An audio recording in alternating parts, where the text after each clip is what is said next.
يا ترى مشروعي هينجح ولا لا؟ طبعا النجاح رزق من ربنا، بس في خطوات ممكن تعملها علشان تتأكد انك في الاتجاه الصح. اهم خطوة فيهم هي الفيزابيليتي ستادي او دراسة الجدوى. مهما كانت فكرتك لازم تعملها قبل اي خطوة هتاخدها. واليك الخطوات.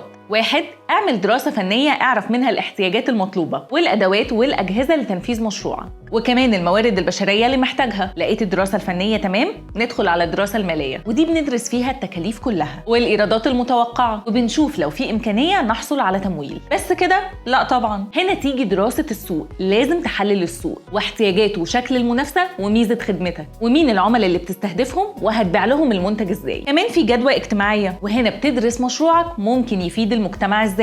واوعى تنسى دراسة الجدوى القانونية. لازم تتأكد ان الستارت اب بتاعتك ما بتتعارضش مع قوانين البلد، وتعرف القواعد القانونية اللي بتحكمها. واخيرا تقييم المخاطر، ودي من اهم اجزاء الاستادي. بعد كل اللي فات هتكون قادر على تقدير المخاطر اللي ممكن تواجهها. قيمها كويس وحط لها حلول مع مدة زمنية محددة. مبروك، انت كده عندك دراسة جدوى. ولو هتدور على تمويل هتكون دراسة الجدوى اهم حاجة هتقدمها، فاهتم بيها. قولوا لي في الكومنتس ايه اصعب نقطة بتشوفوها في دراسة الجدوى.